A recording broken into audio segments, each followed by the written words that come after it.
what is a team and what is a team leader. Now, team, we have in sports arena, we know what are teams. There's cricket team, football team, hockey team, volleyball team. They are bunch of young sportsmen who are together and they are competing. But in this organizational leadership, when we talk of team, we talk of a team is a group of people who perform interdependent tasks. In sports ground, the hockey players, they are 11 players are together and they have to score goal against the opposite sides. That is their goal. Uh, Whoever scores the maximum, that team wins. But here in a business world, in institutional setups, we have got a bunch of people.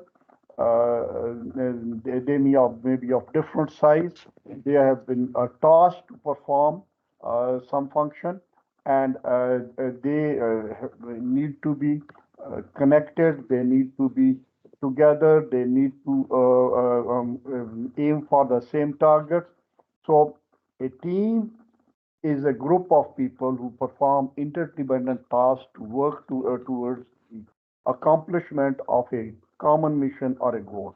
In a school atmosphere, for instance, in an educational atmosphere, for instance, the education institution may have a task in front. It is a primary school, there are certain classes, high schools, they have got certain classes, they have certain subjects to be taught, there is a curriculum to be followed.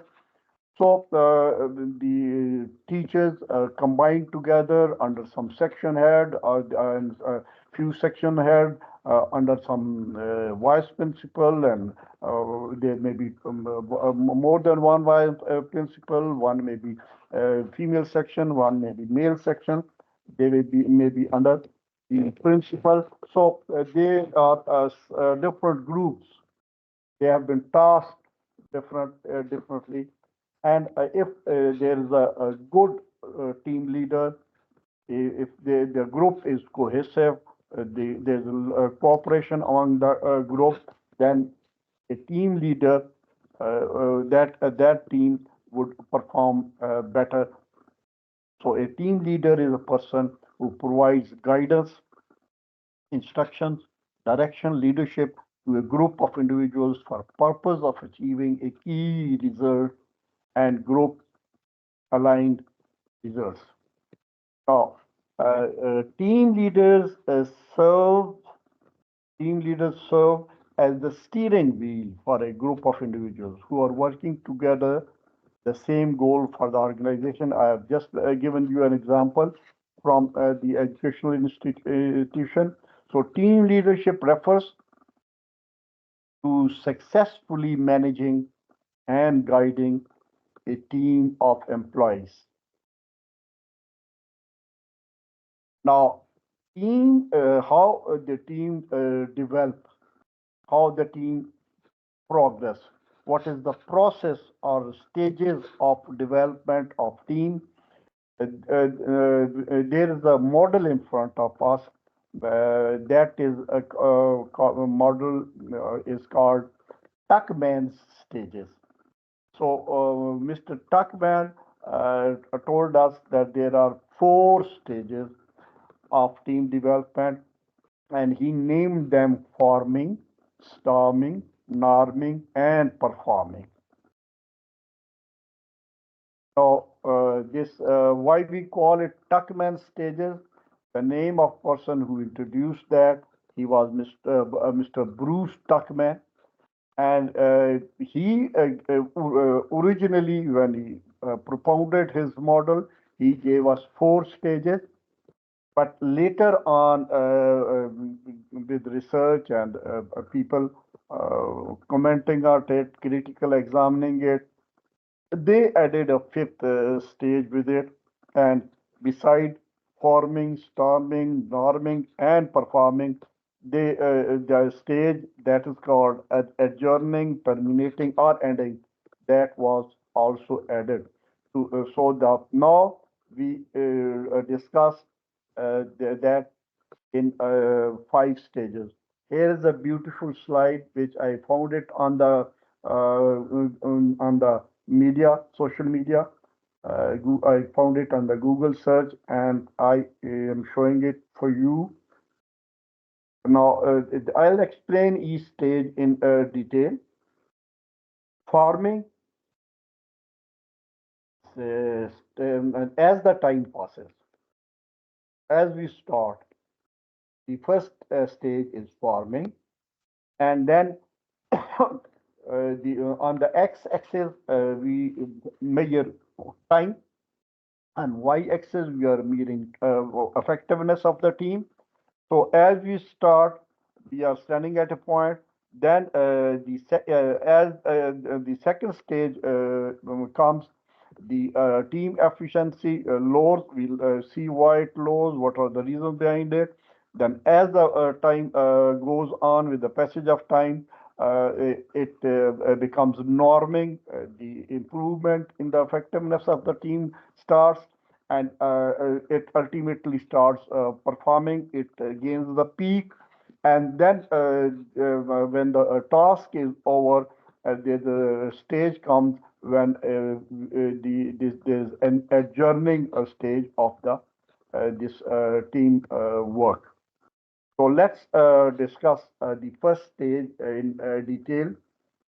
Now, the first stage, which Tuckman calls farming stage, involves a period of orientation and getting acquainted. Now, some task is about to start. People have been grouped together. They are being made aware of what the task is. So this is the opening stage, initial stage. At this stage, there's uncertainty regarding the task. Who is the boss? How effective the boss is, and what is the job description of this different people. So a member who asserts authority or is knowledgeable may be looked to take control if he has not been appointed. So, with the passage of time, if somebody who is, say, more knowledgeable, more powerful, more influential, he is going to take over things, and the other naturally start following him. So, team members are asking such questions: What does the team offer me? What is expected of me? Will I fit in? Most interactions are social as members get to know each other. And on each stage, there are typical feelings, there is a typical behavior, and some tasks to perform. So, in first stage, the as I just mentioned, during the forming stage, team development, team members are usually excited. They are joining in to perform a task. They are eager to do a work, but they have got certain apprehensions. They have some fears also, along with some expectations. So the fear, expectations, and that all combined together that cause a bit of anxiety. This is the general feeling around, and the behavior, actual behavior may include lot of questions from team members, reflecting both their excitement about the new job in hand and the certainty or the anxiety they might be feeling about their place in the team, what job they would be assigned, how difficult it would be, how challenging it would be, how much time consuming and energy it would require, and the team task, the principal work is to create a team with clear structure. Now, here, what is the task of a team? They have to eliminate the fears. They have to bring the people closer to the task in hand, clarify the doubts, and the principal work is thus to create a team with clear structure, goals, and direction. A good kickoff process can help to groom the members in terms of their team's mission and goals. So that's it. Now, from the stage of farming, we move to the stage of storming. In the second stage, which is storming stage, this period is marked by conflict and competition as individuals' personalities emerge. Now, since the team has started work, everybody wants to be prominent. Some in the team may be shirking work. They may be avoiding the responsibilities. Some persons may be knowledgeable, good, but they might not be taking the risks of putting their capabilities into test. So team performance may actually decrease in this stage because energy put into the comprehensive activities. Members may disagree on team goals and sub goals because different people may be pulling in different directions. This is a storming stage. So to get through this stage, members must work to overcome obstacles, accept individual differences, and to work through conflicting ideas on team task and goal. That means a proper, this is the time when the organizational climate is being created. So, a right type of organizational climate may help in this stage. So, the feelings we have discussed about that members discover that the team cannot live up to all their expectations. I use the word apprehension in the beginning. People may have apprehension. People may have doubts that whether the goals set or the targets to be achieved are achievable or not. So, are they capable of doing that or not? People may express concerns about being unable to meet those team goals, and as a result of these feelings, their behavior may be like that. That we see frustration and disagreements about goals and expectations and their roles and responsibilities. They might be cropping up, they might be creeping up, and this frustration may be directed towards other members of a team, the team leader or the team sponsor. They all may be engulfed into it and entangled into it.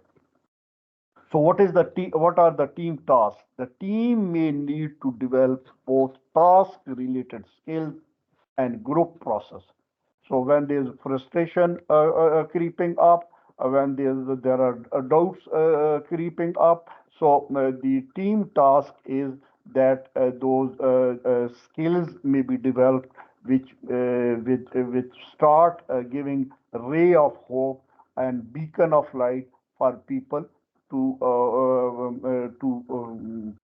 get together and go around achieving the task. Now, the third stage is comparatively better stage. If teams get through the storming stage, conflict is resolved and some degree of unity emerges. In the norming stage, consensus develops around who the leader or leaders are and individual members' role. Things, the cloud starts clearing, the sky start becoming clean, and we can see the stars.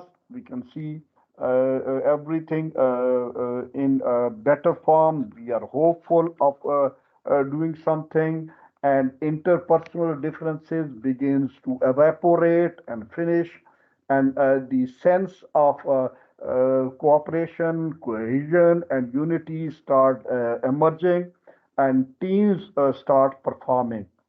Now, the harmony is precarious, and if disagreements re-emerge, the team slide back into storming stage.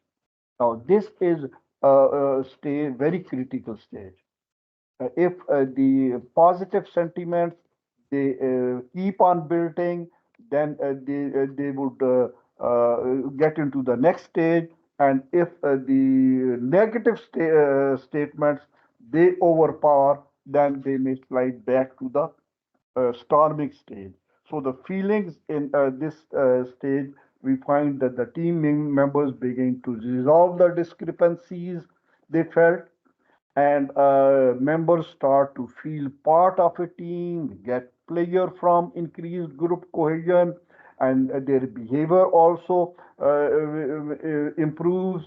And the team members refocus on established team ground rules and start practicing all better things, and show concern for one another, and start moving in the right direction.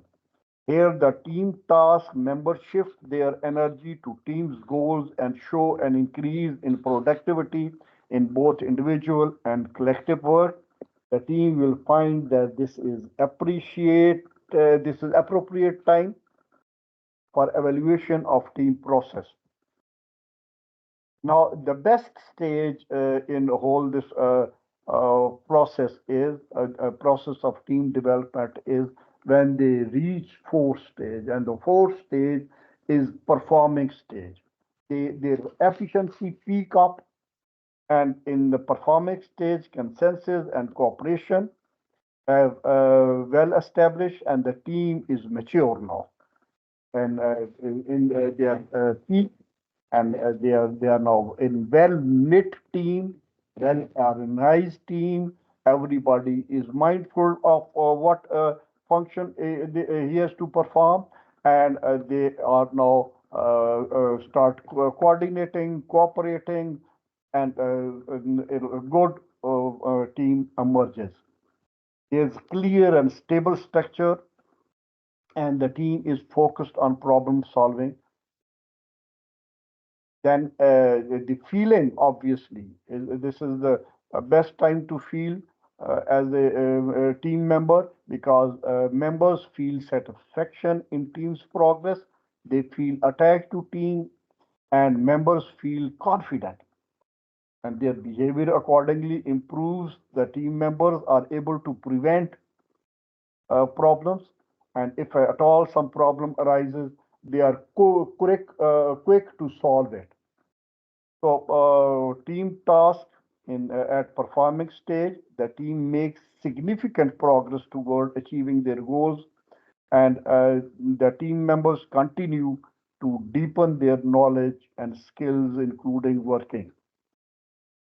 So that is the stage they have reached, and in this in performing stage, obviously, if the job is likely to finish, then they have almost done it, and hence, while working on a high performing team may be a truly playable and growing experience. So that's it. Then fifth stage. Now let me give you an example here to better understand this fifth stage, and why Mr. Tuckman did not include this, that logical reason. Now, if you find that there is some natural calamity, for instance, there is a earthquake. I remember in year 2006 there was a very serious earthquake in Pakistan, and that time to eliminate the effects of this catastrophic earthquake, there was different organizations came up to rehabilitate the persons, affected by the earthquake. Now, once after 2, 3 years, that job was over, the rehabilitation job was over, then this adjourning stage, you can, if you visualize that time when they have almost rehabilitated, the required housing work was done, the repair of the maintenance of the road network was done, the broken bridges were rebuilt. So that was the adjourning stage. uh, I remember the organization then was established was ERA, ERRA. So that was the adjourning stage. So at this stage, individual members may be assigned to other teams. Those persons who were inducted in that team in ERA, they were slowly and slowly they were being reverted back to the departments from where they came. And there was almost there was sort of packing up going on. Okay, we call it, the emphasis was on wrapping up different equipment which they have purchased, that they started dishing out to FWO or NLC or such like organizations, or even auctioning some furniture or equipment.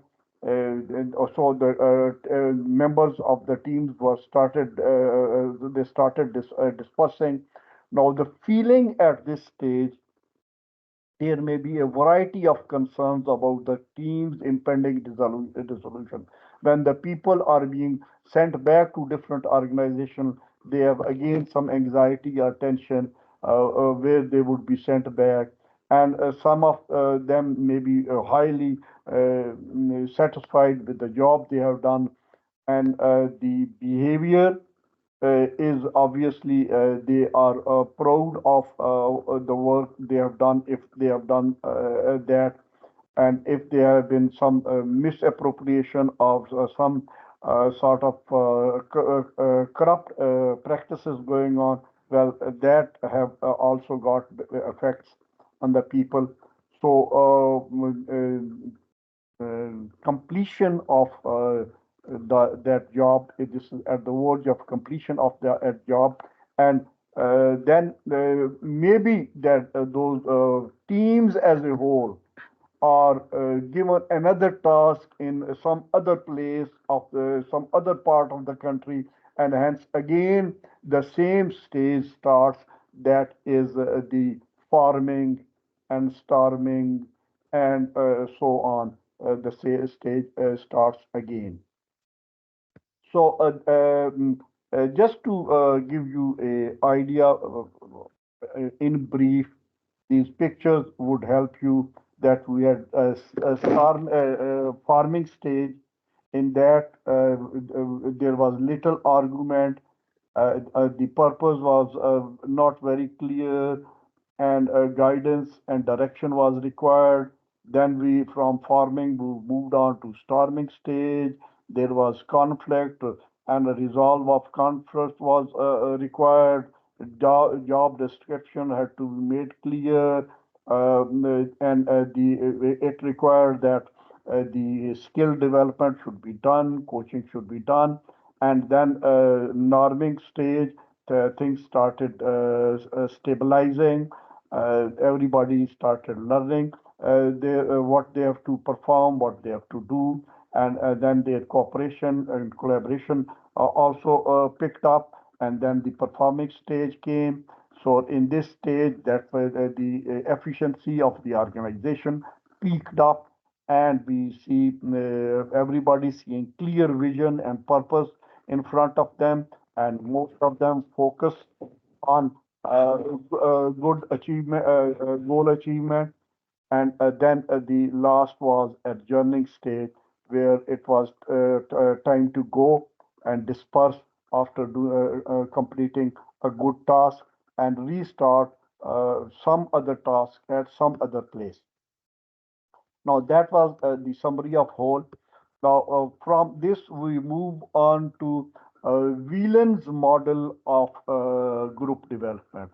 If you have got any question or anything to say, you may say so before I move on.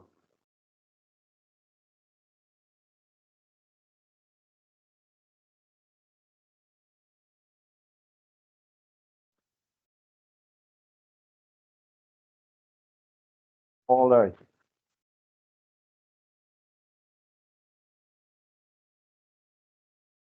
You have no questions, Sana?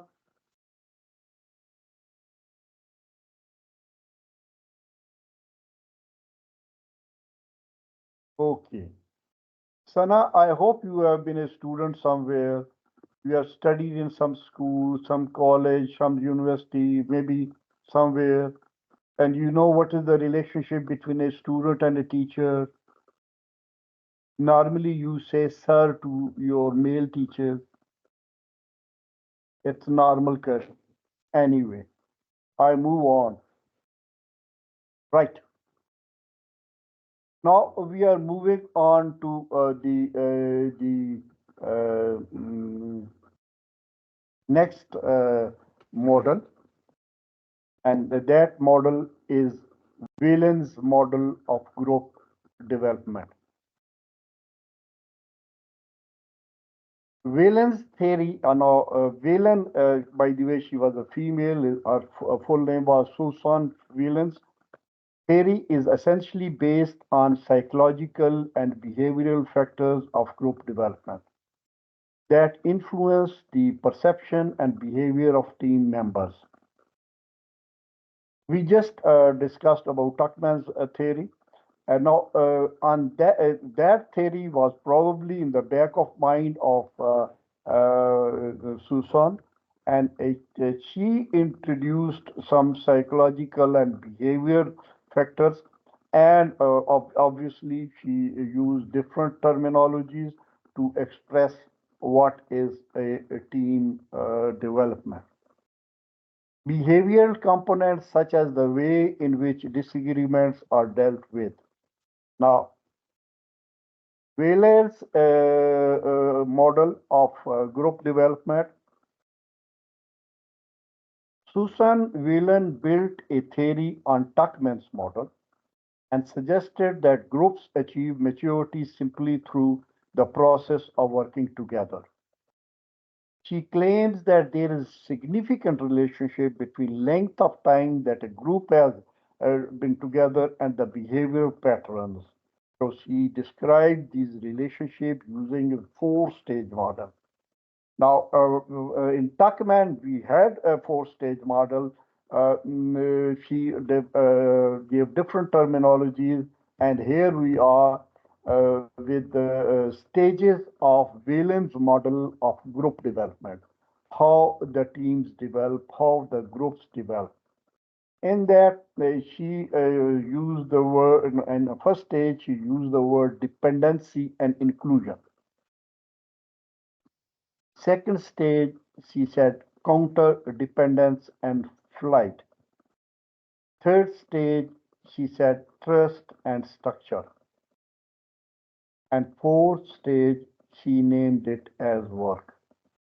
These are four stages Susan Whelan described her model of group development.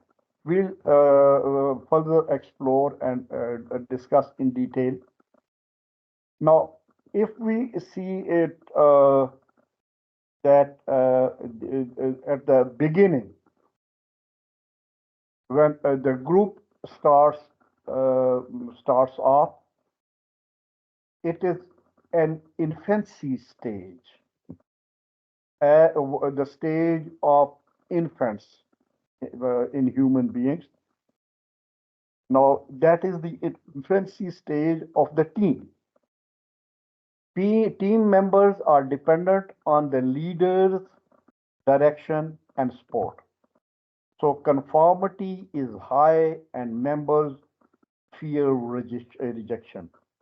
So in infancy stage, same as in the stage what Tuckman said, a forming stage.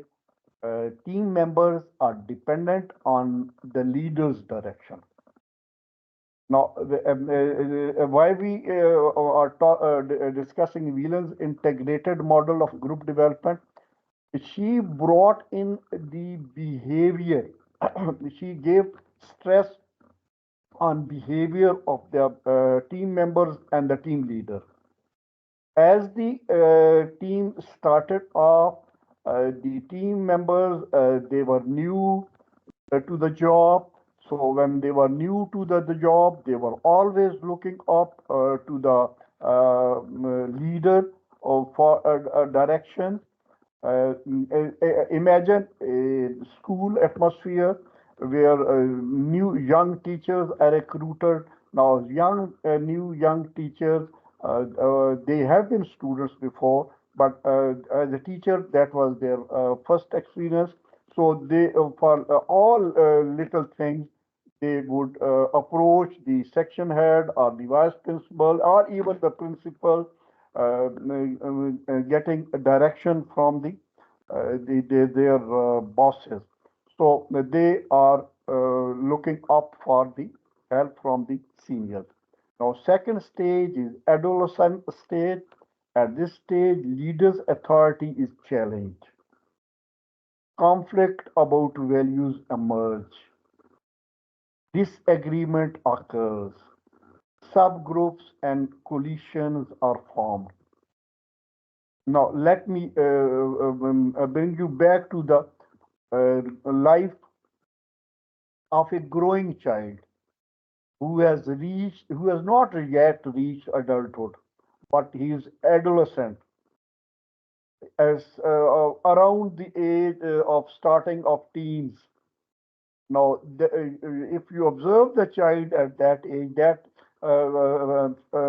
those months are very critical. They are neither kids nor they are adults. They now think that they have grown adult and they are no more, they shouldn't be treated as infants. So similarly, in the team, those team members think that they are no more kids, and at times they start challenging the authority of the leader. Sir, madam, no, this is not like that. This is like that. No, conflict about values arise. No, they start challenging the new age. In this age, this is a new age. This is our age. What you used to use in your age, not acceptable now to us. Start becoming a little rebellious, you may say. So they quite frequently now rather falling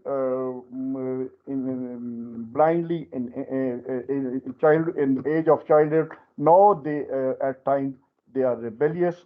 They start raising questions. They start raising doubts, and they even get into conflicts with their seniors. Then the third stage is adulthood. Now, in adulthood, the members get mature and they understand what their roles are. They know what are do's and don'ts, what they are supposed to do, what they are not supposed to do, what are they required of doing. And now roles and structures are formalized as the team starts to come together. And then the last one is maturity, same as a performing stage with Tuckman. So performance improves as the team becomes clearer about their roles and objectives. Now, just showing you another slide which I have picked up from Google, and here it further clarifies. Now you see on x-axis focus, To begin with, there's focus on leader and building relations. That is starting point. The members are joining in. And on y-axis, their efficiency. To begin with, obviously, the efficiency is low, and the phase one starts. That is dependency and inclusion. Then, as the time passes, we move into phase two. That is counter dependency. That the members start feeling they have grown up, and they can stand on their own. And this is the stage when every efficiency slips down, because they have started, challenging the authority, not following the instructions of the experienced teammates, and hence then stage three, with the passage of time, and trust, and trust develops, and the structure of the team is also streamlined. And then there's stage four, phase four, in which the productivity and work both peak up.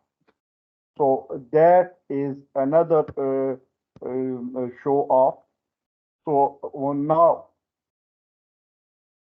leading team development. Leading team development, that means that if you want that these phases which we have seen in Tuckman's case, or in Susan Whelan case, if you want that your team should mature quickly, then you should set clear rules of behavior. Start with immediate performance oriented goals and give the group new challenges and information. Spend time together as a team and use positive feedback. If some leader wants to develop good teams, he can adopt different styles. And it is not necessarily, let me start clarify in the beginning, that he should have only one style, for instance, autocratic style, democratic style, laissez-faire style. He may maybe have one or a combination of styles. And it is not only that throughout his life he should have or one style. It should be okay. I'll explain. I'll explain better. Better. Thank you for your attention and pointing out that there is something which needs to be explained. Sana, I am full of appreciation for you for one thing. That is that you are very punctual, you are very attentive, you are very keen. I like such good students. Right. I'll explain it. I'll explain one by one. First is autocratic. Autocratic means the man, the leader, he thinks like a king or like a dictator. He thinks that he is a master of the ceremony. He is Mr. Know All. He is very knowledgeable. He is very efficient. Is the best decision maker. So rest all must follow me. They must follow me. The whole team members must follow me in letter and spirit. That is autocratic style. Now, what is democratic style? That is the reverse of autocratic.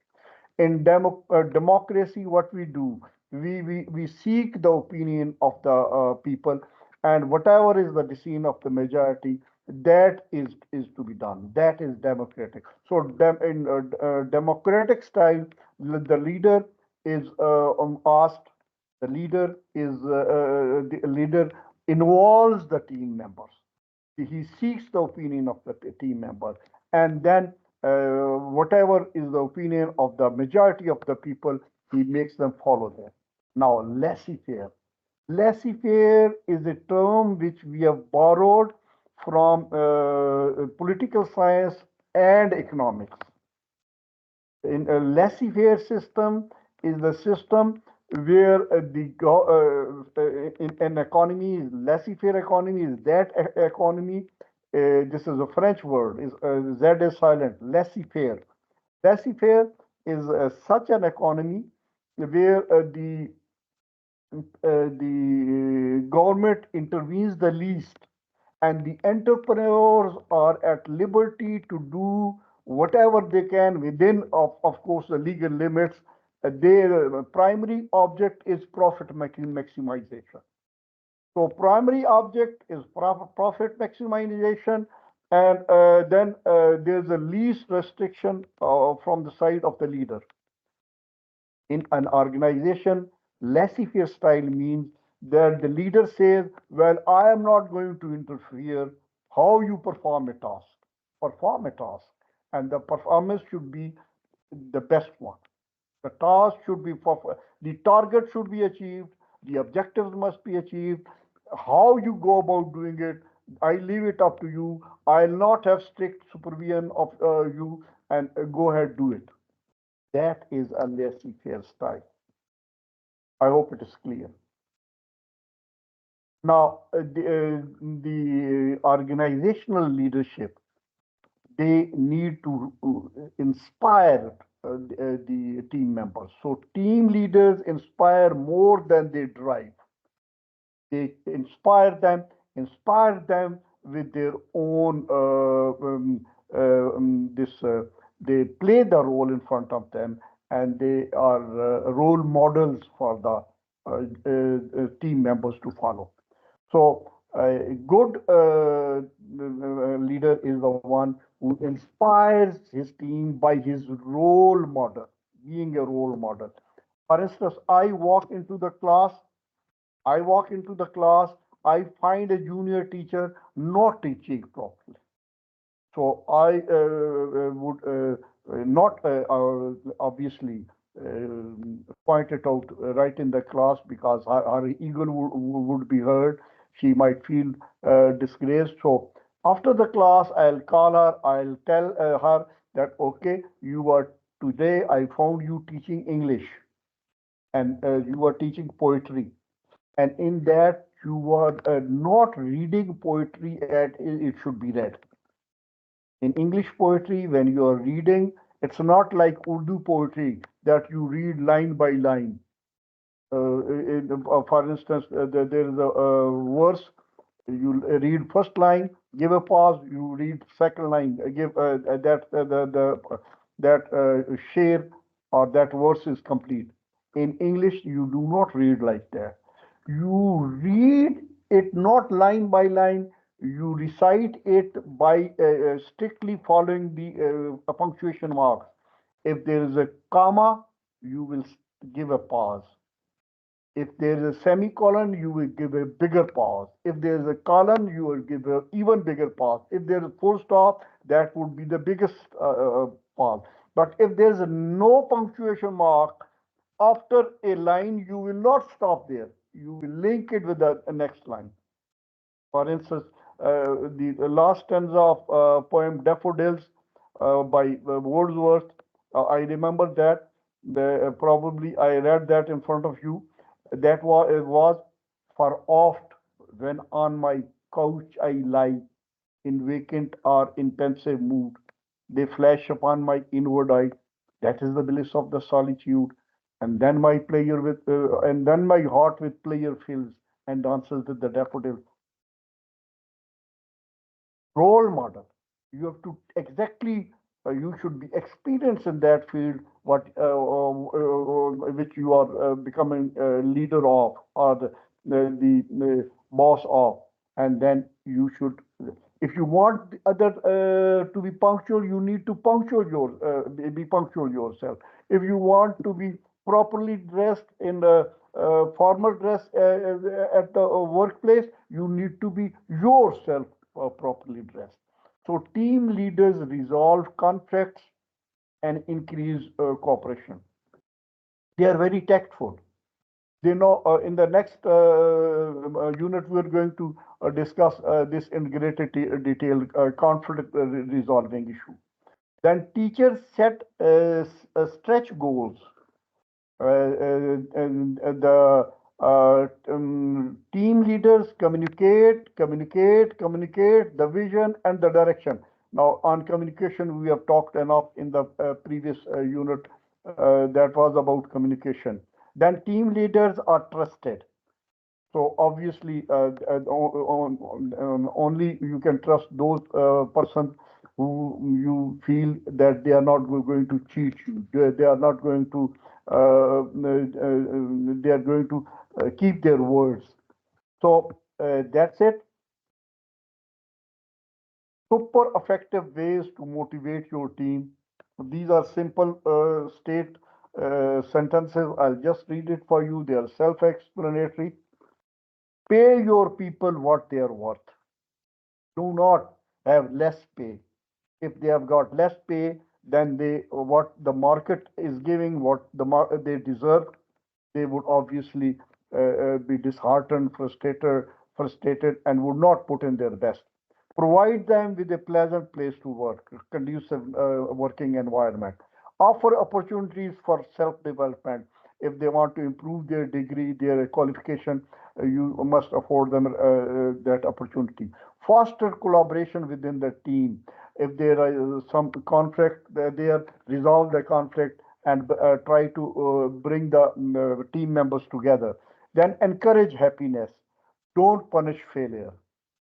That means, if somebody has taken up a job or a work or a task, and despite his or her best effort, that target cannot be achieved, well, that doesn't mean that a punishment should follow. So that's what it means. Don't punish failure. Set clear goals. Don't micromanage. Micromanage means that you tell that style, laissez-faire style. In laissez-faire style, what you do, you give a target. You do not minutely tell this. For instance, there's a cook. You tell the cook that you have to cook this item today. But getting in, if he is an expert cook, you need not give him details. First, you will do that, then you will do that, then you will do that, then mix that thing and put it on the fire, things like that. So, avoid useless meeting. Now, this is one point which I personally have a great this feeling for. Now, certain bosses, they have the bad habit of calling for meetings unnecessarily. And I used to hate. The worst thing was that after this last period, seventh period, when the people have to fall back